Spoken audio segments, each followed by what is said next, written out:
අයිබෝන්මයි කොහොමද ඔයාලට? ඉතින් ඊයේ මගේ බර්ත්ඩේ එක මම බර්ත්ඩේ එකට කේක් දෙකක් හදන්න හිතාගෙන හිටියා. මේක සති දෙකක් තුනක ඉඳලා මම හිතාගෙන හිටපු දෙයක්. ඒ කේක් දෙක මම හැදුවේ නැහැ. ඒකට හේතුව බර්ත්ඩේ එකට කේක් එකක් නංගි ඕඩර් කරලා ඉවලා තිබුණා. තව හස්බන්ඩ් මම කැමතිම ස්වීට් එක ඕඩර් කරලා තිබුණා. එතකොට ස්වීට් එක දවස් ගොඩක් කන්න බැරි නිසා මම තීරණය කළා ඒක චුට්ටක් පහු කරලා හදන්න. හැබැයි මේ සතිය ඇතුළත මම එකක් හදන්න හිතාගෙන ඉන්නවා. ඉතින් මම ඒක හදලා වීඩියෝ එකක් අල්ලට ගේන්න. එතකන් ඔයාලට මම පෙන්නන්නම් මට බර්ත්ඩේ එකට මොනවද හම්බුනේ කියලා. මේ තියෙන නංගිගෙන් හම්බුන කේක් එක. කේක් එකයි රෝස් මල්ටි එකයි බර්ත්ඩේ කාඩ් එකයි තව පාස්පෝර්ට් කවර් එකකුයි තව ලගේජ් එකට නේම් ටැග් එකක් වගේ තමයි තිබුණේ. ඉතින් thank you මනික ඔයාට. බර්ත්ඩේ එක ඉවරුණාට බර්ත්ඩේ එකට ෂූට් එකක් කරන්න මම හිතාගෙන ඉන්නවා.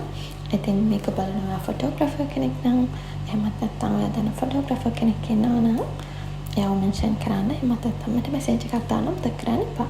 ඊපස්සේ තේනවා මට පොඩ්ඩක් ගෙනුයි හස්බන්ඩ් ගෙනුයි හම්බුණ තෑගි. මුලින්ම තේනවා මම කියපු මගේ ආසම ස්වීට් එක බක්ලවා.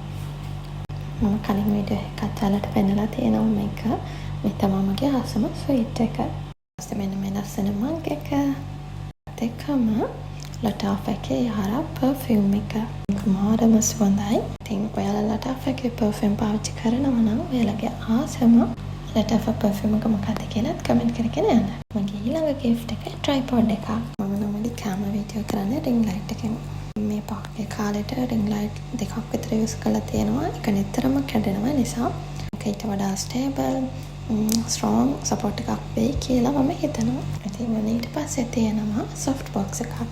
අර ස්ටුඩියෝ වල තියෙන ලයිට් එකක්. මම ඉස්සරහට කරන වීඩියෝ වලට මේවා යූස් කරලා කොහොමද කියලා ඔයාලට වීඩියෝ එකක් අරගෙන එන්නම්. ඉතින් ඔයාලගේ බර්ත්ඩේ එක කවද්ද? ඔයාගේ මොලක බර්ත්ඩේ එකට මොනවද හම්බුනේ කියලා කමෙන්ට් එකක් දාගෙන යන්න. එහෙනම් බබාලා අලුත් වීඩියෝ එකකින් හම්බෙමු. බයි.